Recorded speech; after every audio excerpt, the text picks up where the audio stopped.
Since 1991, the Scientific Exploration Society has been carrying out expeditions in Mongolia. The recent program in the Khan Khentii area was originally planned for 2020. Then we recruited members from around the world with the necessary skills and interests required for the project.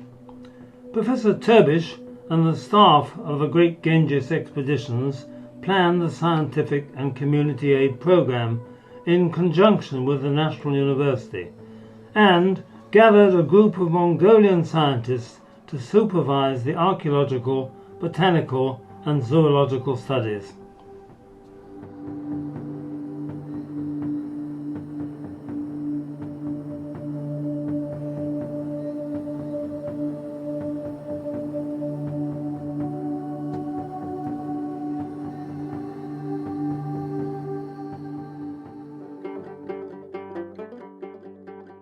The horses in Mongolia are very different than what we're accustomed to in the West. They're very fast, they're very tough, they have very, very high endurance, and they want to go all the time. And the good thing is, there's only one word that you need in Mongolia for a horse to go, and that's tu.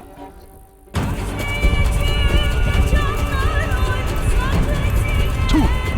Tu!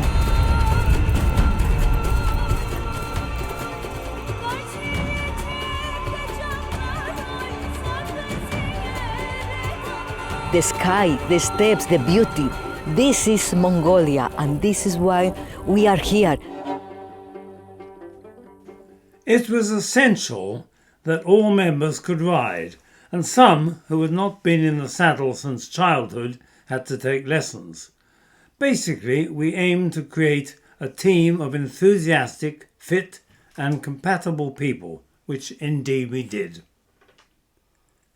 Our team from America, Australia, Britain, Colombia and Mongolia paused for a photo at the gargantuan stainless steel statue of Genghis Khan.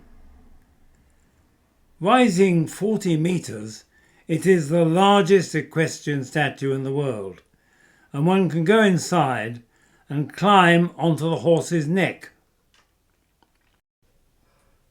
Daniel Matthews found a Kazakh hunting eagle that are used in Asia's oldest art of eagle hunting. On the way out of Ulaanbaatar, we found a supermarket and stocked up with beer.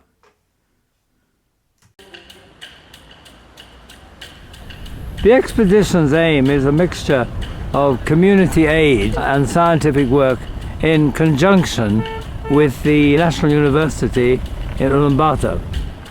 The program has been organised by Professor Turbish, with whom I've worked for many years, and various scientists who are friends of his have come along to direct our work. We're mainly concerned with archaeology, botany and zoology. On the community aid side, we've been doing dentistry and also giving out school books.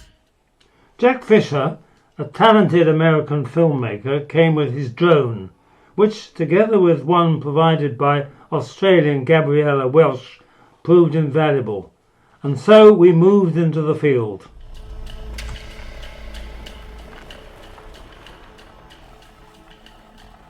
In terms of the area we're currently exploring, both west and east of the capital city, quite a logistical effort to pull all this together, headed by Colonel John. Team approximately of 50, wheeled transport to get the initial distances to the area where we're interested in. And then a unique element, I think, to this particular trip, and for a nation that was founded on horses, that has been the primary focus, which brings in the additional local Mongolian horse expertise. And once we get to an area, set up camp with the logistical support from the wagons, mess tents, accommodation for all those involved, horses, and then small groups of up to 10 will then go out covering distances potentially up to 30, 40 kilometres a day, round trip. And actually out here, some of the areas are quite inaccessible. Vehicles have struggled, particularly given the weather recently, slightly unprecedented rainfall levels, and no better way to travel than the back of a horse.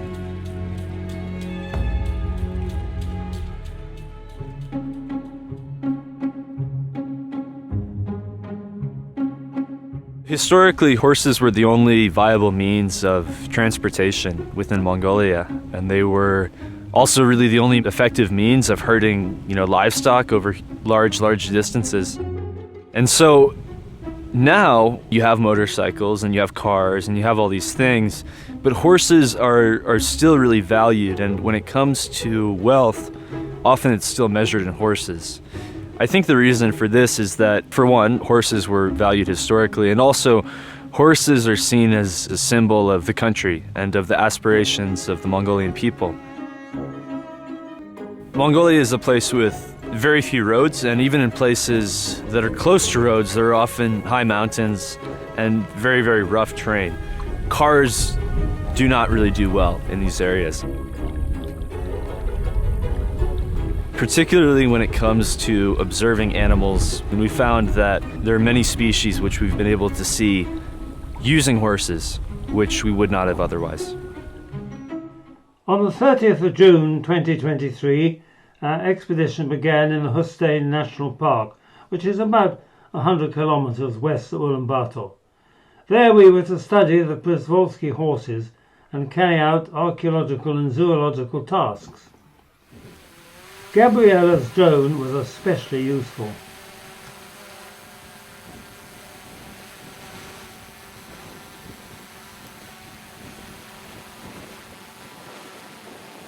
Oh, here is our friend. Hello. Hello, nice to see you. Are we? Our guide and interpreter. Hello, Susan. Hello. Our good guide, Masha. Masha. It's our team. We are in the Hustein Park. It's wonderful. To see the famous Przewalski horses. Яагаад гэвэл энд хээрийн бүс, за тэгээд ойн бүс, ойд хээрийн бүс, за тэгээд өндөр уул, тайг, гол гэх мэт олон янзын амьдрах орчин байдаг учраас амьтад нь олон янзын амьтанд тархсан байдаг. Онцлогтой. Хөхтөн амьтны хувьд бол одоо хандгаан, за тэгээд хөдөр гэх мэтийн бас одоо маш ховордсон тийм хөхтөн амьтад байдаг газар. We were able to put out camera traps, which did produce some very interesting sightings. A lot of red deer, very like ones you get in Scotland, and also on one occasion 3 wolves. The camera traps themselves, a simple but very effective design, and they are motion sensor primarily, either for snapshots or for video, and triggered by the animals themselves. We've been led by Professor Shah. He's taken us to areas where he thinks we've got the greatest chance of success, and some of those areas have been quite remote, initial access with a vehicle or by horse, but then on foot into areas where he perceives or guesses we're likely to get the best results. Ер нь бол би одоо 40 жил Монгол улсын их сургуульд ажиллаад амьтан судлаад явж байхдаа чоныг бол 2 дахь удаа л харж байна. Яг одоо байгаль дээр өглөө. Зүгээр нөгөө уул мөрүүдийн одоо зөндөө харж байсан мөр, баас энэ тэрийг бол бүгдийг нь харж тэрүүгээр судалгааны ажил хийж исэн. Гэтэл яг амьд чон харах бол 2 дахь удаа байна гэдэг бол хүн болгонд харах боломжгүй байдаг юм чухал тохиолдол боллоо. Przewalski horses are the last true wild horses. They disappeared in Mongolia in the 1960s, but were successfully reintroduced from zoo stocks, and there are now over 2,000 in Mongolia, with approximately 400 in the Hustein Reserve. Our task was to examine them for injuries and count the mares, foals and stallions.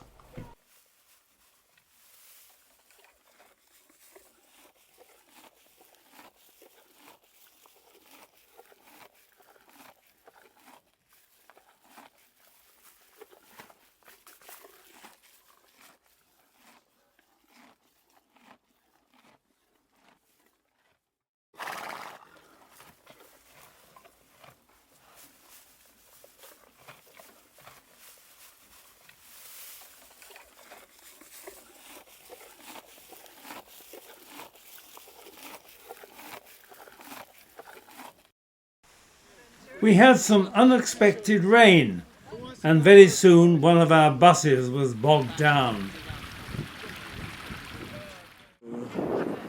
The blue, the yellow bus, but they stopped first. Now, On the 3rd of July, we drove east to the rolling Khan Khentii countryside, where one of our buses broke down. Okay, we've just pulled over to the roadside here. The driver thought he could smell burning from underneath the engine.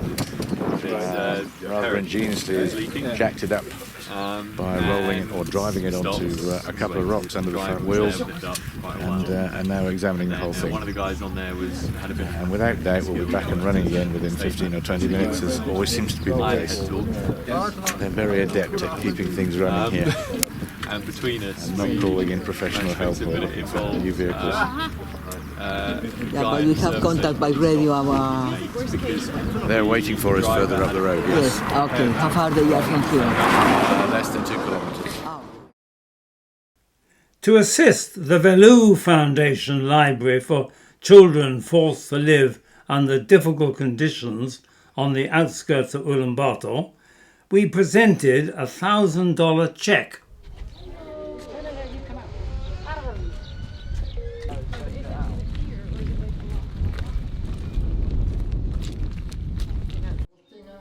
We had raised funds to buy books for some of the Khan Khentii schools and saw the children's orchestra in action with their traditional horsehead fiddles.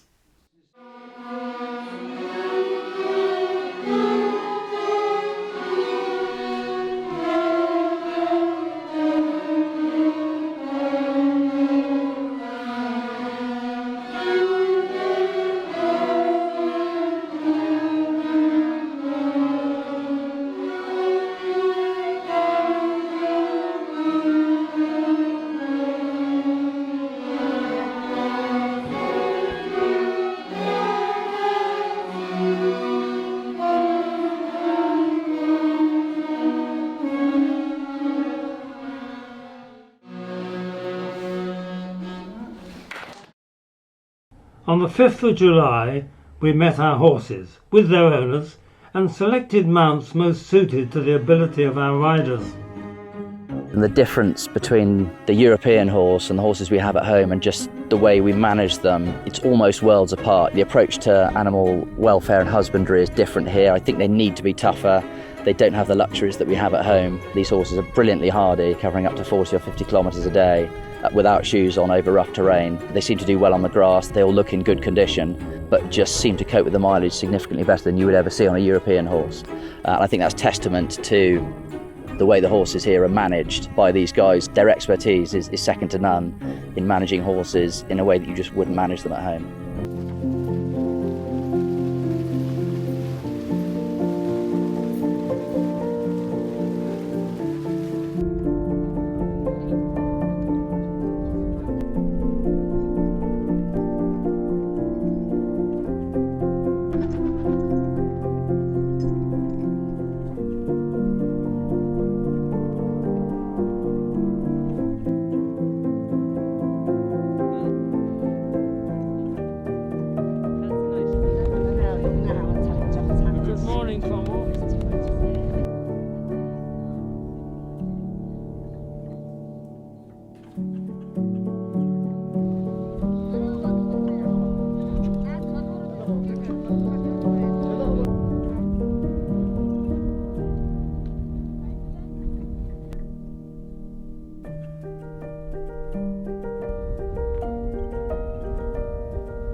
Our first visit was to the Balden monastery, where an aged monk told us how it was built in the 1700s by Ondor Gigan, Mongolia's living Buddha, and housed several thousand monks before it was destroyed by the communists in 1937.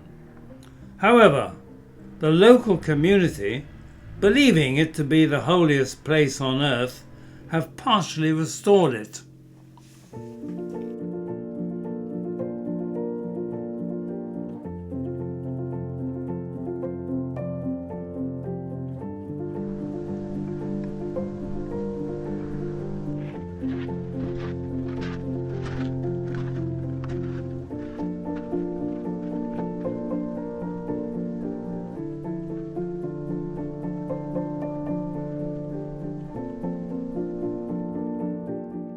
On all our expeditions, we carry splash maps.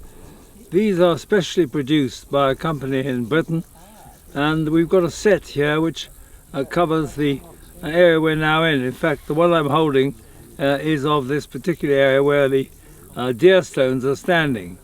And these maps are extremely useful because, as you see, they can fold up. You can use it as a scarf, or you can blow your nose or whatever you want with it. And they're very easy to fold away and put in your pocket. And they're extremely convenient maps. And they don't rot, of course. And so you can wash them, you can throw them around, and then unfold them and use them. So we use the splash maps quite a lot, and we carry them all over the world.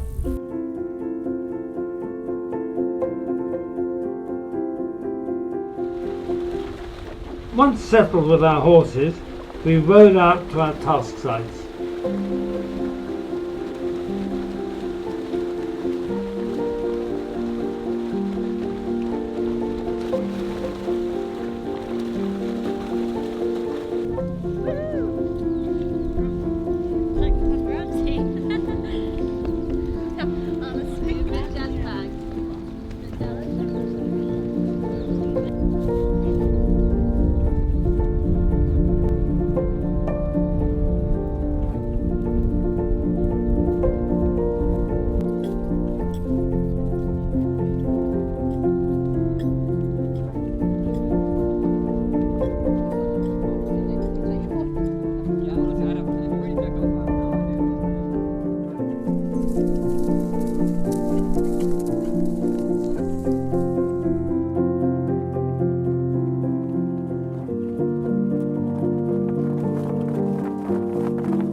River crossings were no problem, but we made sure that everyone could swim, just in case.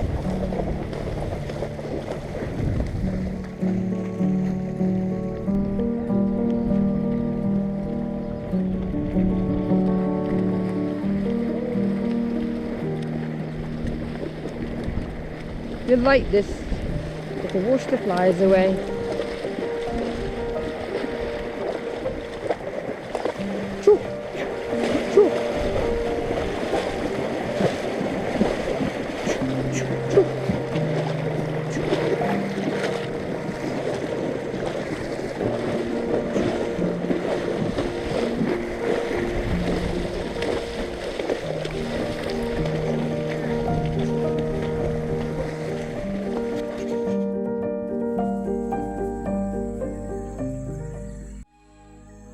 Миний судалгааны чиглэл бол энэ жижиг хөхтэй амьтдаар одоо эрдмийн зэрэг хамгаалсан.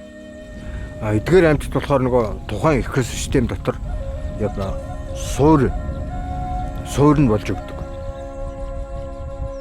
Тийм учраас экосистем өөрчлөгдөж гин үү, өөрчлөгдөхгүй хэвээрээ байна уу гэдгийг тэдгээр амьтдын тоон дээр үндэслэж үнэлж болдог. The box traps, they are baited primarily with grain, a food favoured by the local animals, which seems to tempt them in, and it's a simple trapdoor mechanism for capturing the animals live and unharmed. If we're fortunate enough to catch one of these animals in a trap, they then get put in a bigger observation cage, just sort of monitor how they are, weigh them, measure them, and an indication of how many animals there are in the area is the number that we catch, or if indeed those animals are in that particular area.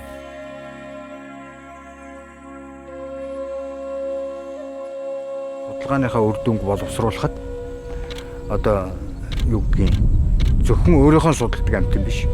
Бусад тэр амьтантай холбоогүй ч гэсэн тэр амьтдыг харж иж эцэст нөгөө экосистемээ бүхлөөр нь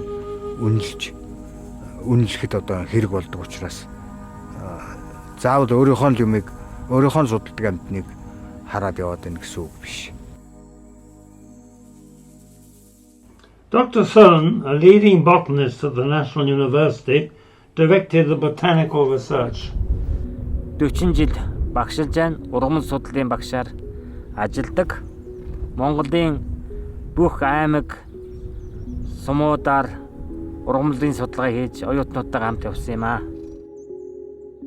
Энэ удаагийн Khan Khentii 2023 гэдэг энэ экспедиц бол энэ бүс нутгийн эмийн ургамлын нөөцийг судлах, тархацыг тогтоох ийм зорилгоор энэ судалгаа энэ экспедиц ажиллаж байна.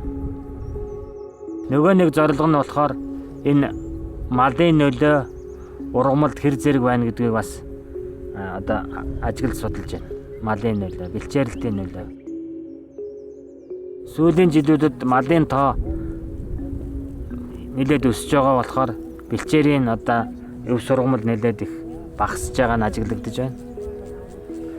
Яагаад гэвэл энэ дэлхийн цагуурын өөрчлөлт болоод ялангуяа Төв Азийн хуурай бүсэд хуурай шилтийн хэмжээ бол жилээс жилд нэмэгдэж байна. Температурын хэмжээ өсөж байна. Тэгээд күүтний үлрэл урт байна. Тийм учраас энэ судалгааг хийх нь бол бэлчээрт, ургамлын талаас тэгээд малаж авахтаа малын идэж тэжээлийн тухайд маш чухал одоо тийм проблем асуудал болоод байгаа юм. Хөвдөө би бол яагаад гэвэл би энэ ургамалжилтын аймгийг судалдаг ийм судлаачийн хувьд малын бэлчээрийн өв сургамал хэвийн хэмжээд байх нь Монгол хүний хүн бүрийн нөгөө талаас миний хувьд бол одоо сонирхолтой судалгаа байна. Нөгөө талаар энэ бүс нутагт маш олон эмийн ургамал ургаж байгаа надад их сэтгэл хангалуун байна. Би бас ийм байгаа болов уу гэж бодож байсан хүрч ирээд их сэтгэл хангалуун байна. Маш олон эмийн ургамал ургаж байна. Бэлчээрийн маш олон ургамал байна. Эмийн ургамалууд байна. Чимгэлдийн ургамлууд байна. Балт ургамлууд байна. Тэгээ одоо нэг зөвгийн балтай юм ургамлууд. Ийм олон ургамал байна да. Энэ бол одоо бас бэлчээрийн чухал ургамал байна. Энэ бол маш эмийн гоё ургамал байна. Энэ ингээд эмэнд одоо гэд сөвтгөд уудаг ийм чухал ургамал энд байх жишээ. Энд одоо энэ ийм гэх мэтлэн маш олон ургамал энд байна да. Ингээд бичиж байгаа юм байлгүй дээ тийм ээ.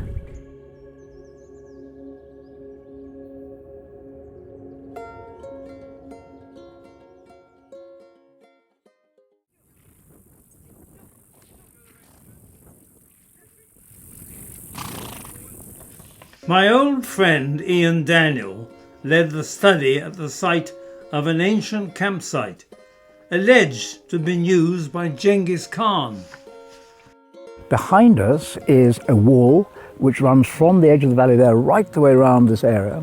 It would have been originally 3.5 metres high, 2.5 metres thick, all using the local stone.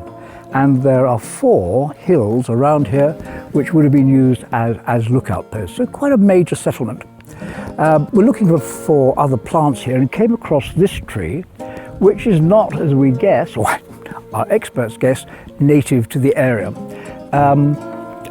Looking at the fruit on it, we think probably it's an almond tree. They think that perhaps this is over 300 years old and was planted by somebody. And of course what's happened since is that all these other bushes around here have spread out from it. So at the moment we're looking around to see if there are any flowers which will enable us to make a positive identification of what the tree might actually be. This is obviously an example of how we're supporting the scientists in getting them to remote locations and enabling them to go and look around the areas and to find out what might be going on or what might have happened here. What is quite interesting, just over my left shoulder, there's quite a major outcrop. And apparently that was where Genghis Khan's horse was tied after his death. Must be a very large horse, but, but there we are. I think it's more of a legend than an actual fact. But it all adds to the interest of the area. Snakes were common here, including the venomous Halley's pit viper. Archaeological research formed an important part of our work. Сүүлийн үед бол энийг хамгаалаад гадна талаар нь ингээд хашаа бариад одоо энэ дурсгал бол Монголд нийт 1500 дурсгал Евразиас байгаагаас 1200 нь бол Монголд байна. Тэгээд энэ буган чулуун гүшөөтэй энэ дурсгал өөрөө хүннүгийн үеэс өмнө одоо буг шүтэнтэй цагаан чон шүтэнтэй тийм хаан тулс байсан гэсэн хятадын сурвалжийн мэдээ байдаг байхгүй.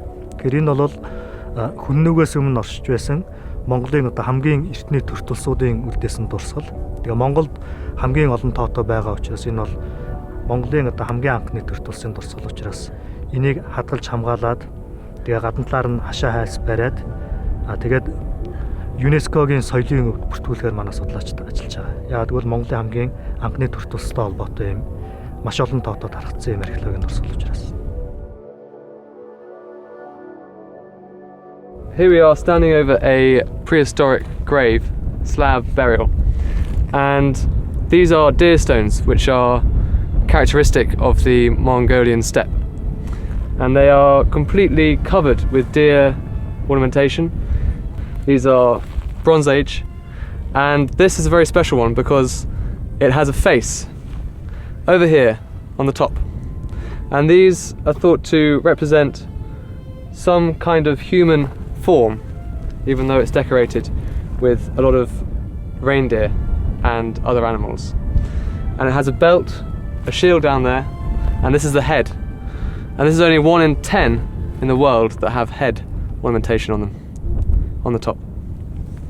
The interesting thing about this is that it's been moved from its original position, where these are always facing east towards the rising sun, and reused in this slab burial as a tomb marker and a status symbol.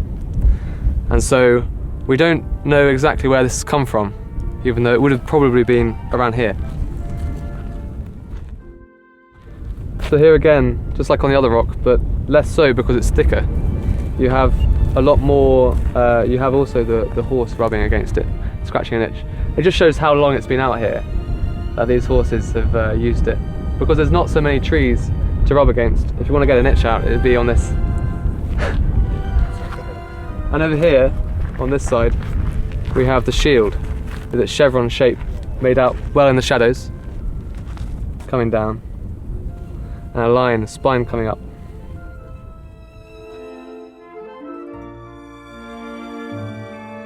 There's many theories as to why it's the deer and nothing else that's being depicted. Not many people liked in prehistory to depict themselves or other human beings. That's why it's so rare to find faces on it. So deer and animals are often used as motifs to illustrate through them a certain symbolism that they find appreciative. And calling them deer is one thing, but also looking at their beaks, it might be that it's not just deer, but it might be that the deer represented something more, and maybe a catch-all for life flowing upwards to this eternal sun. David Arathun found a good resting place. Yeah, basically these are fragments of a tool that was made during the Neolithic period, so about 5000 BC. And yeah, so basically this is the main tool, and then this is the a fragment of the original rock that was used to create this tool. I believe that it's either a type of jade or something similar to jade. A Mongolian archaeologist, Dr. Munkbayer, told us rock carvings of woolly rhinoceros probably date back to 30 to 50,000 years. Emma Burton's task was to make sketches of the fascinating ancient rock carvings.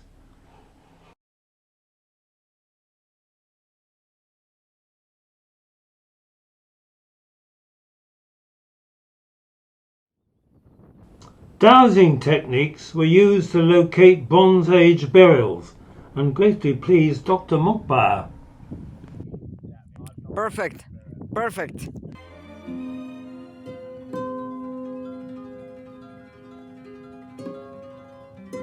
Now in Mongolia, more than half of the population is no longer nomadic. You have a city, you have Ulaanbaatar, and you have roads throughout the country, but this is still a massive, massive country. And generally, there are very few areas which are actually close to the roads. And unless you're in the city, there are many things that are hard to access. In the countryside, there are effectively no hospitals. At best, you'll have a clinic that's staffed by a few nurses, and medical supplies are often very hard to come by outside of the capital. Most of the small towns will have a school and a bank and a store, and that's about it. The fact of the matter is that the basic services are often very lacking. The traditional Mongolian ger is built around a wooden lattice framework, and several sections can be added to enlarge this mobile home. Covered with canvas and felt, it is easy to transport and kept warm by a stove fueled by cow dung. The ger door always faces south, and the ventilating hole in the roof uses sunlight to cast shadows and act as a clock. Women sit on the east side and men on the west, with the head of the family on the north side. And there are procedures for visiting, eating and drinking. I'm an American-based dentist. I was asked by John Blashford-Snell to come out and run dental clinics in multiple villages as the lead dentist, and overall we saw 54 patients, we did 57 extractions, and we provided 27 fluoride treatments to children in the area. The clinics where we treated patients were in rural communities that didn't have access to any dental or medical clinic. We were treating patients that had to travel over 220 kilometers to the nearest healthcare provider inside community centers, where essentially we worked on the floor of their stage that they used for any sort of community meetings, any festivals, things like that. Any sort of oral health can actually impact the entire body systemically. If you have periodontal disease, that can affect your heart, it can potentially infect the rest of your body, and unfortunately there have been many incidences of untreated oral infection that have led to patients passing away. So in order to help rural populations control their oral health in an area where they previously didn't have any knowledge is honestly a huge privilege, and I'm honored to be a part of this trip. After tooth extraction, we gave children a puppet to cheer them up, and also to encourage wildlife protection. These puppets are made for the Scientific Exploration Society by a group of ladies in Dorset, and some of the children cry out saying, "Take out my tooth, I want a puppet." Well, on those lighting the fire, I am then responsible for taking the pressure cooker off the fire, depressurizing it and taking it in to the dentist.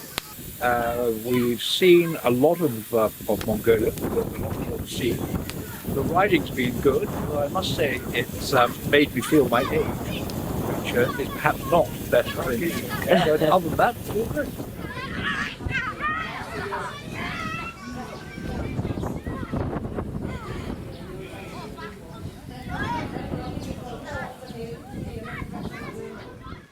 Nurse Janice Richardson ran a cardiovascular screening program which was much appreciated.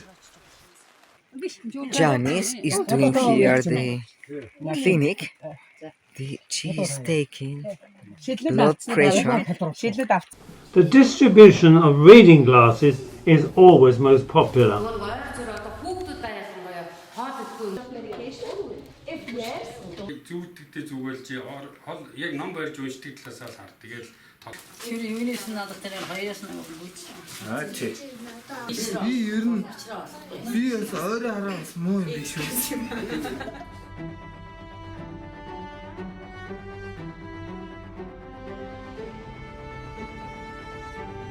Yulima's broken wrist did not stop her continuing with the expedition and shooting video.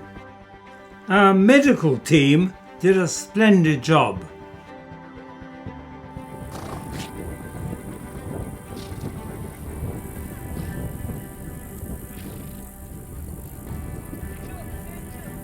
We were immensely grateful to the herdsmen who provided our horses and assisted us. When they left on the 12th of July, we presented them with tips and gifts. You are a great credit to Mongolia. Okay. Mongolia. And you are undoubtedly a very fine horseman. A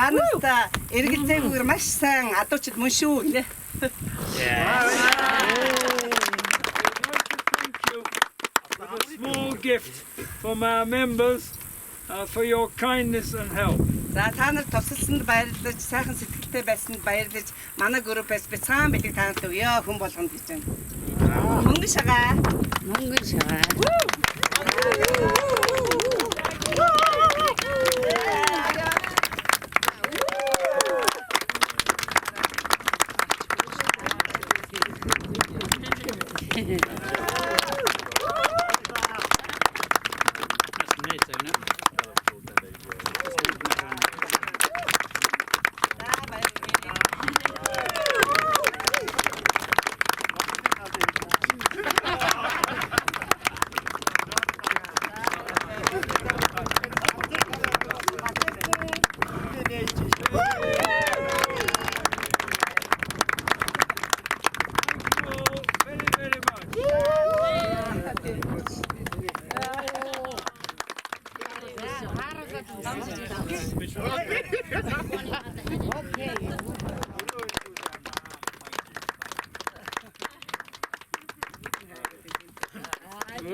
It's everything, isn't it?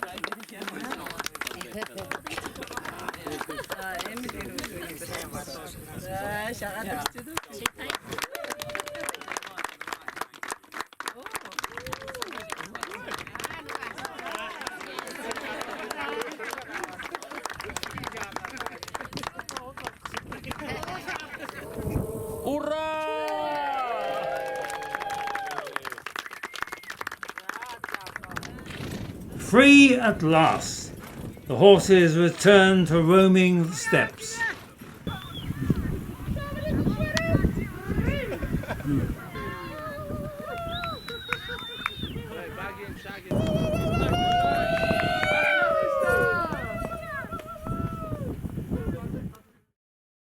On the way to visit a Nardam festival, we encountered a river in flood, and the bridge did not look very safe.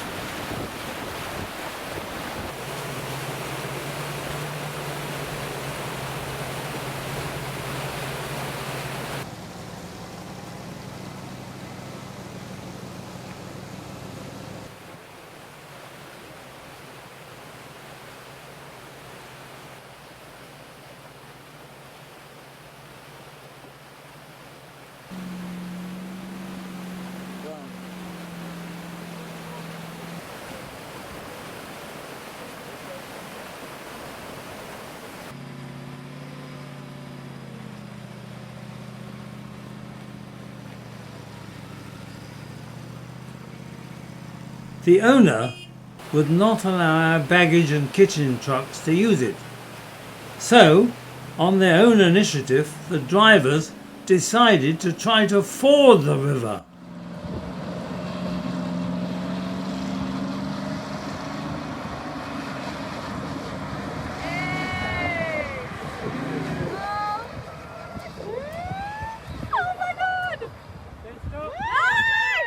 There goes dinner. Oh, you fucked it. Oh, that's nice. Oh, no. It's going to start floating away. There goes dinner.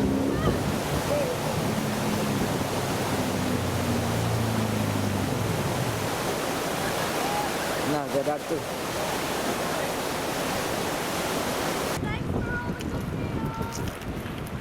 Interessante. Interesting. It was nice. Anytime, any place. Right here we have peak Mongol intelligence. One truck, the white one, drove in, got stuck. So the big green one decided, you know what, the best thing to do is drive in and try help him. And now they're both stuck and both stranded there in a very heavy current. Possibly the dumbest thing I've ever seen, but it's quite hilarious. But I'm more annoyed that I'm probably not going to get any dinner. Luckily, a horseman appeared and carried a line to the trucks, so their winch cable could be pulled to the bank and connected to the four-wheel drives.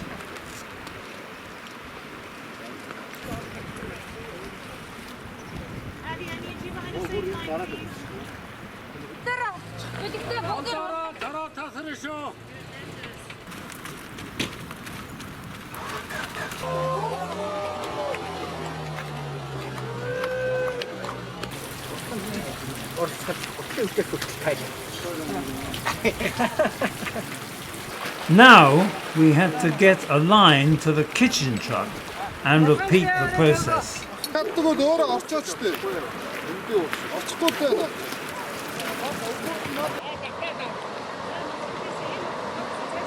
cool.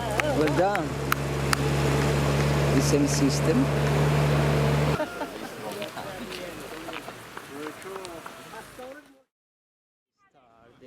We pressed on to see the traditional Nardam festival, which is rather like a country fair, with dancing, singing, wrestling, archery, and the strange knuckle game.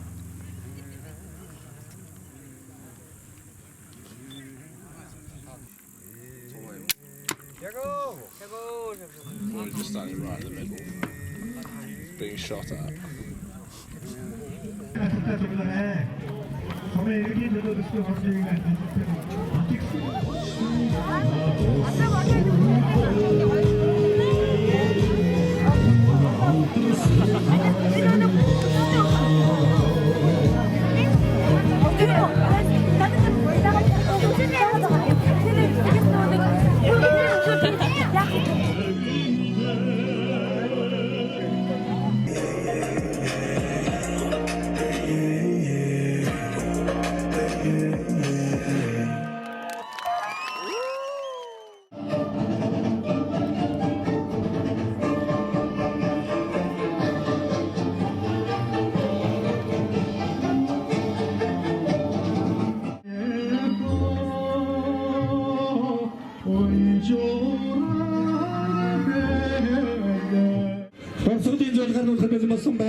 There are some outstanding women archers.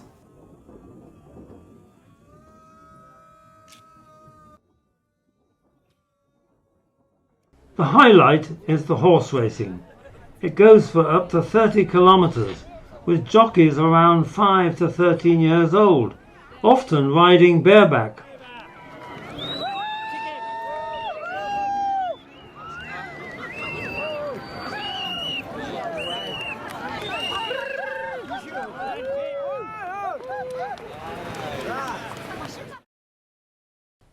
Members of the team seem to have enjoyed the expedition. I think it's been absolutely brilliant. It's been really rewarding to see us helping Mongolian scientists and also to kind of learn new things about Mongolia, which is an incredible country. I really enjoyed getting to know our Mongolian counterparts. I've been on the archaeology team and very interesting. We visited Bronze Age grave sites, and I've also seen just yesterday we visited a rock enclosure which was once Genghis Khan's retreat. Mongolia is just an incredible place. First time I left Europe and it is just shone like an emerald. It's so green everywhere. It's like someone just rolled out a carpet just across Amazing. Yes. the entire landscape and the history and the people. Amazing. And the archaeology. And the archaeology, it's always. Yeah, incredible. What about you, Holdings? I think it's been a fantastic trip so far. You know, previously I'd lived in Mongolia. I went to school here, so I'd already seen a good amount of the country. but there's always something you haven't seen, and more importantly, I think there's always maybe another layer that I hadn't seen before, and I'm very glad to have, you know, been on the, I think all three of the teams, you know, archaeology, zoology, and botany, because I've been learning a lot on this trip, and you know, we've been doing some really fascinating work. So it's been a great time. Thanks to Great Ganges expeditions, our camp was pretty comfortable, and we even had time for some gaming in the evenings. They even provided me with an office tent. We ended the expedition with our traditional burn supper, with Staley's haggis from Scotland and a few drams.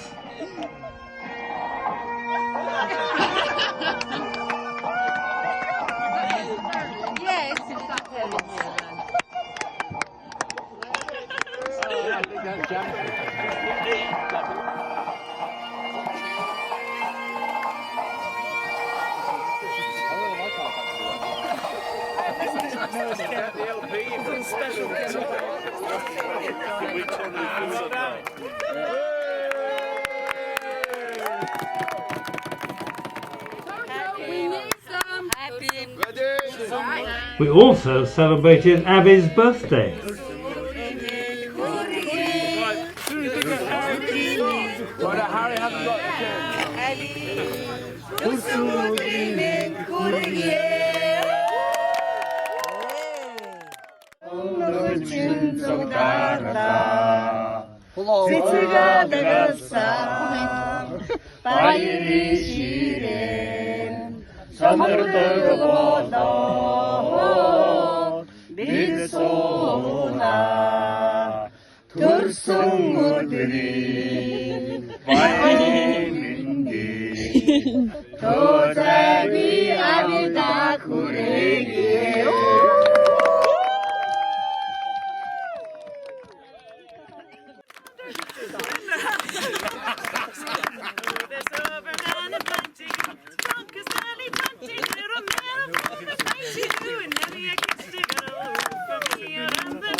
What's inspiring to me about Mongolia, more than anything else, is the spirit of the people.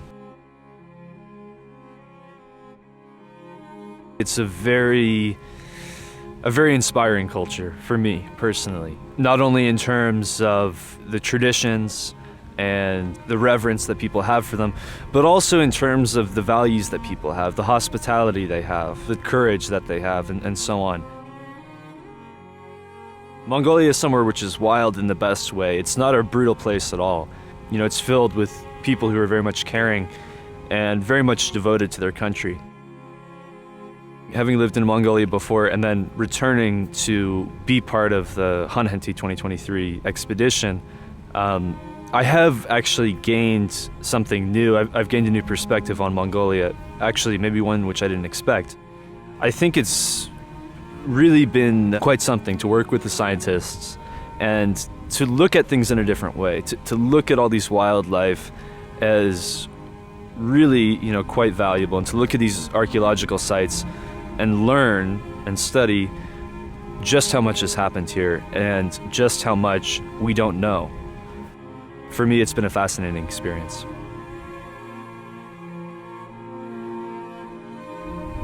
Well, for me, archaeology has always been a very interesting subject. It's always been a tie to a deeper human history than history. You go back beyond it, and you find lots of mysticism and mystery. And it's always that itch to find the clues that people leave and the symbols that they use in order to evoke meaning and understand life. I would like to think that an explorer is not quite the same as an adventurer. An adventurer, I feel, is someone who goes out really to challenge himself or herself against the elements or the climate or whatever. But an explorer is very much a person who not only challenges himself, but goes out to find out some information or to give help or to bring something back. Colonel John's an inspiration because we all look at our future and wonder where we'll be in 20, 30, 40 years' time, and I can only hope that in 40 years I've still got his ability and mental agility to be conducting, planning and executing what is quite a complicated expedition in remote parts of the world, but also what he as an individual particularly brings, his passion, his robust but fair attitude to the individuals around him, but also his ability to interact with not only the Mongolians, but in his previous circa 50 expeditions, people from all around the world who've all come to love and respect him, irrespective of their nation.